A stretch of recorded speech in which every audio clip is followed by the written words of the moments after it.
I still remember the taste of stale tea and shame.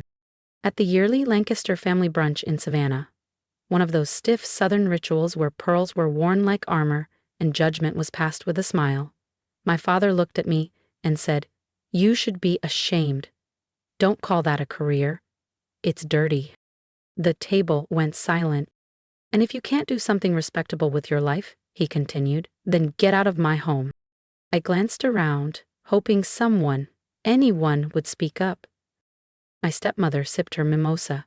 My half-brother Jeremy looked away. No one stopped me as I stood, grabbed my weather-worn camera bag, and walked out of the house I'd lived in for 21 years. That was 7 months ago. Yesterday my phone rang. It was my father, not to insult me this time, but to ask for $120,000. 0 cents. To help bail Jeremy out of a lawsuit. I'd always been the kid with messy hair and mud on my jeans, clutching a hand-me-down Nikon. While Jeremy gave speeches at debate tournaments, I crouched near creeks, catching snapshots of frogs and birds in flight. I didn't dream of hedge funds or Ivy League MBAs. I dreamed of rainforests and raw truth, of capturing stories without speaking them. At 17, I sold a photo to National Geographic Kids for $300. 0 cents. I was ecstatic. Dad just said, "Don't let it go to your head." Still, I pushed forward. I got into UCLA's documentary photography program with partial funding. When I asked him for help with rent, he sneered. "You chose the mud. Live in it." So I left at 20, moved into a windowless apartment in Koreatown, worked nights at a diner, and interned for a local wildlife magazine by day. It was grueling, but I made it. For years I skipped holidays. When I did visit, I hid my gear and spoke little. My stepmother said, "Let's not upset your father." Jeremy smirked once and said, "Still chasing bugs, Casey?" I thought if I stayed quiet, they'd understand. They never did until they needed a check. The apartment wasn't much, just one narrow window, cracked walls, and enough space for a mattress, a desk, and a second-hand tripod. But it was mine. It smelled faintly of eucalyptus and dog shampoo, a blend from the rescue center where I volunteered every weekend. That's where I caught my first real break. One Sunday, I was photographing a retriever curled around a newborn tabby. Dr. Ellen, one of the senior vets, asked if she could use the shots for their adoption site. The shelter posted them. By Thursday, I had 5 emails, 3 from local pet brands, 2 from grooming startups. No one offered money at first, but they offered trust, and that was enough to begin. I started with product photos for small businesses, then blog features. Eventually, I got invites to ecotourism lodges and wildlife sanctuaries. I didn't have an agent. I had a steady eye, quick replies, and kind people who passed my name along. Soon after, I launched a YouTube channel, Casey in the Wild. Just tutorials, field clips, camera tips, sometimes funny, always messy. It felt like me. 6 months in, a clip of me freeing a deer tangled in fencing went viral. National outlets picked it up. Wildlife publications reached out. Sponsors followed. My subscriber count crossed 500,000. Then, 1,000,000. I kept it small. Same mattress, same ancient coffee maker. But I finally had steady income. I opened a summer photo workshop in Vermont. It sold out within 48 hours. I hired 2 assistants. We built something real. But I said nothing to my family. That Thanksgiving, Jeremy bragged about his new law firm. Dad beamed. I didn't mention my National Geographic spread or the book deal I'd just signed. I just passed the stuffing and smiled. That night, staring at the ceiling, I thought, you could win a Pulitzer, and they'd still call it a phase. I nearly sent Dad the article. I didn't. I had learned that silence was safer. Until the text came. Family meeting this Sunday. Everyone's expected. Big announcement. I brought a framed photo.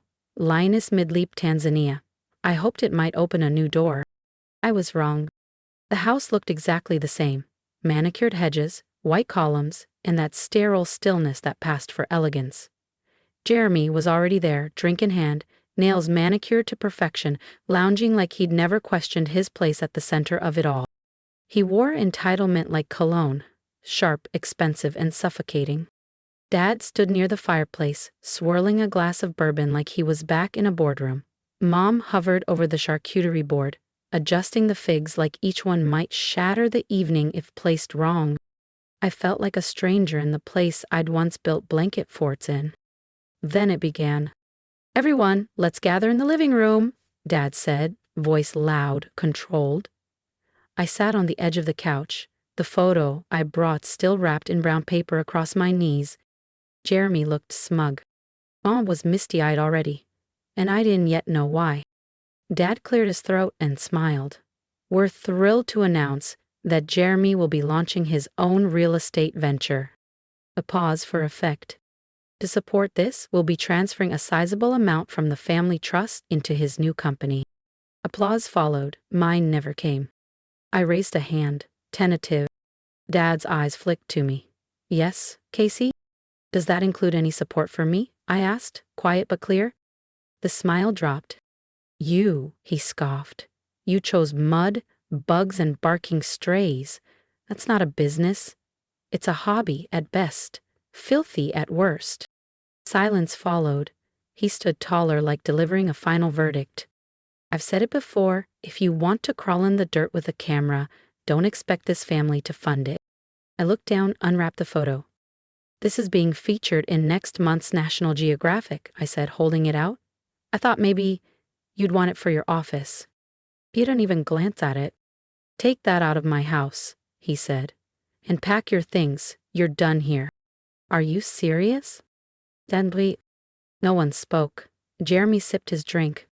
I didn't cry. I stood, went upstairs, packed what was mine. Before leaving, I placed the lioness photo on the entry table and walked out. Again, but this time, it was final. If you've ever walked out of a room knowing your worth and still not being seen, hit subscribe. The next chapter isn't about proving them wrong. It's about what came after I finally chose myself. I sat by the frosted window, knees pulled tight to my chest, forehead resting against the glass. I didn't cry. Not because it didn't hurt, but because it hurt in a way that defied tears. It was the kind of ache that felt like confirmation, like something you've long suspected but prayed was wrong. When I got back to my apartment, I dropped my coat, stepped out of my boots, and went straight to the darkroom. Lights off, red bulb on. Silence. The tiny space smelled like developer fluid and old paper.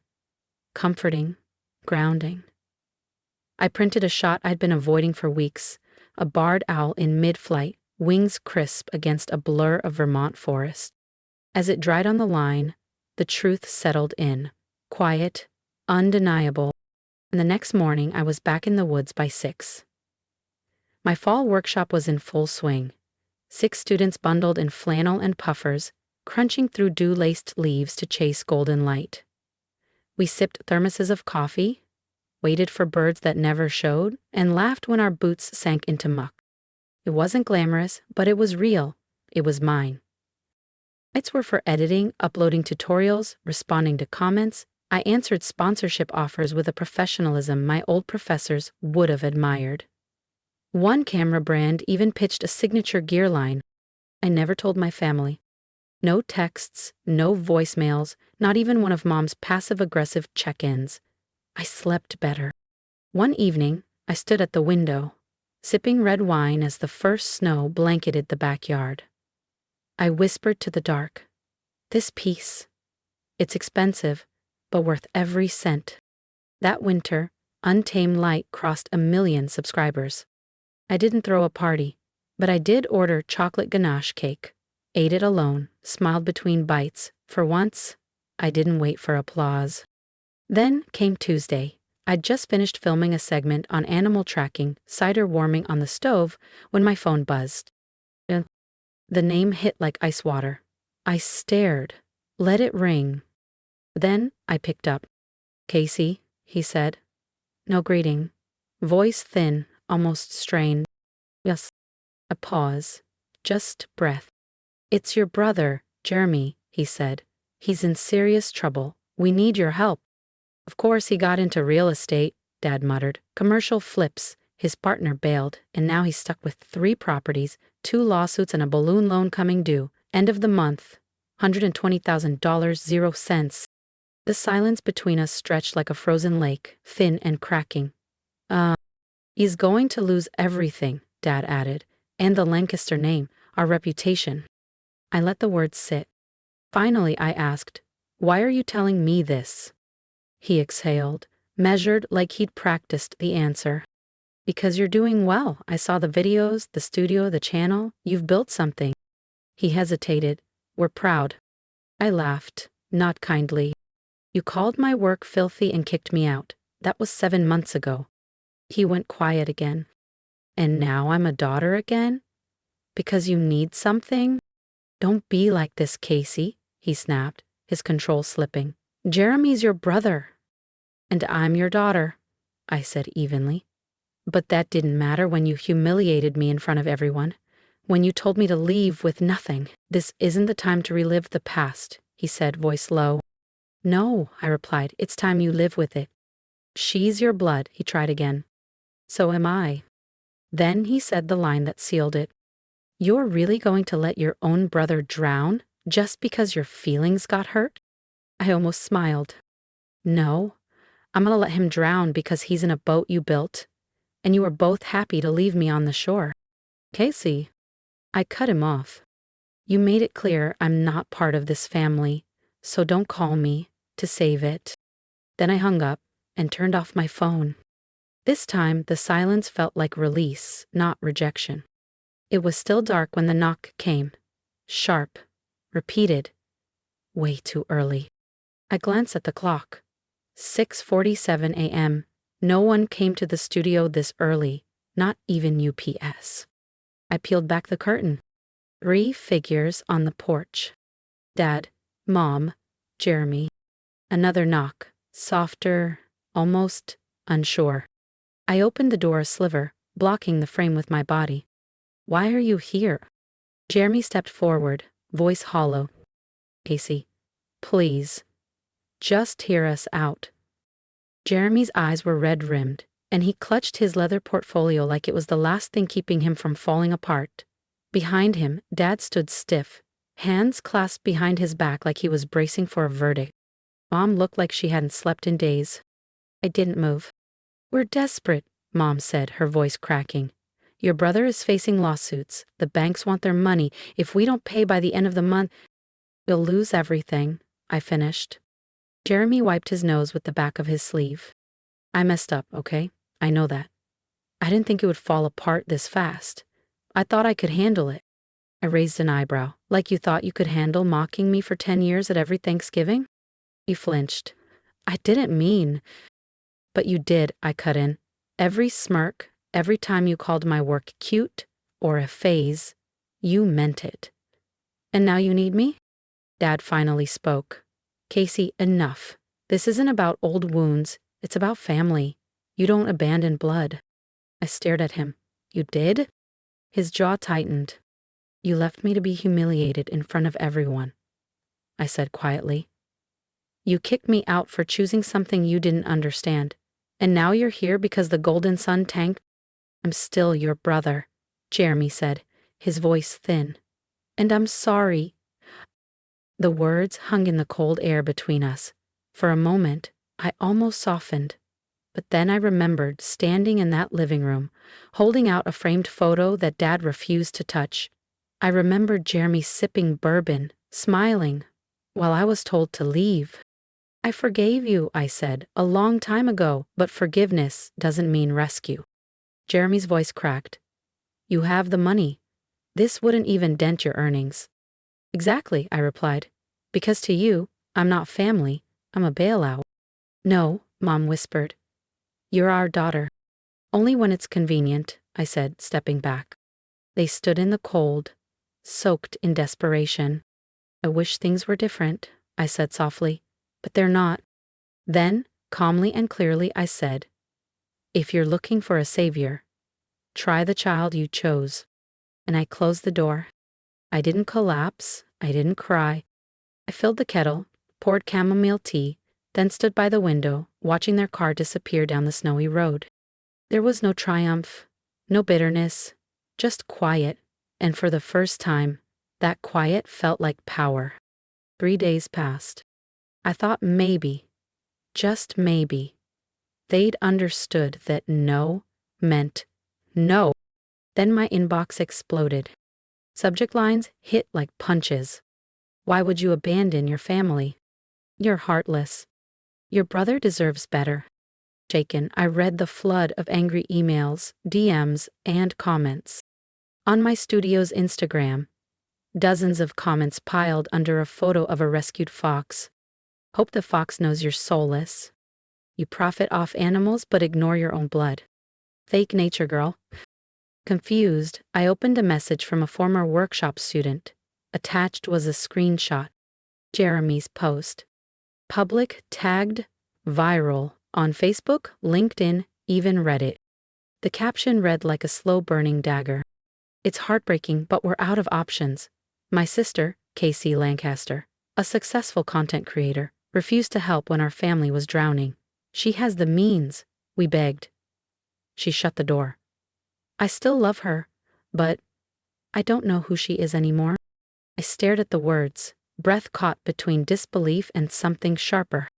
It wasn't just betrayal, it was a calculated rewrite. I was no longer the daughter they disowned. Now I was the villain, and the internet ate it up. Sponsors dropped me, a camera brand paused our collaboration, 3 clients canceled winter sessions. My assistant Mia looked over. You okay? I nodded. I wasn't. That night I met Raj, my lawyer, at a quiet cafe. He scrolled through screenshots, headlines, account losses. After a pause, he looked up. Casey, this is defamation, measurable damage, emotional distress, business loss. I pressed my palms to the table.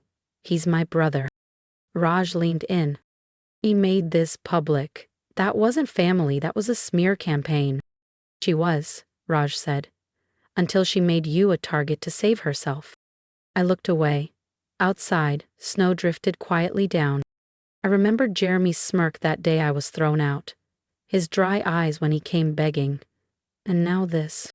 He wanted me to pay, one way or another. I met Raj's gaze. Draft the lawsuit. He just nodded. We'll file Monday. The hearing came 6 weeks later. Court wasn't like the movies, just beige walls, murmured voices, and lights that drained everyone's face. Jeremy sat across from me in a sharp suit, gaze pinned to the table. I didn't look at him. I didn't need to. Raj walked the judge through everything: screenshots, analytics, contracts, cancellations. The evidence spoke for itself. Jeremy's defense? Emotional transparency. But the court didn't buy it, because intent doesn't outweigh impact, and mine was clear. The ruling was crisp: $147,000, 0 cents in damages. A formal public retraction. No pity plays. He didn't cry, neither did I. Outside the courthouse, Raj asked if I wanted to issue a statement. I shook my head. Let silence speak louder. That night, I walked the trail behind my studio. Alone. Just snow underfoot. My breath in the air. There was no vindication. Only stillness. The next morning, I received a letter, handwritten, from Mom. I wish it hadn't come to this. I don't know how to fix it, but I know now, it's not yours to fix. I read it twice, then placed it in a drawer, not out of anger, but out of peace. If this story hit something in you, if you've ever had to walk away from the people who raised you just to protect your peace, leave a comment. Tell me what you would have done. I'm not asking for applause. I'm asking for honesty. Because sometimes the bravest thing we can do is say, enough. And if no one's told you lately, choosing yourself isn't selfish. It's survival. Subscribe if you understand.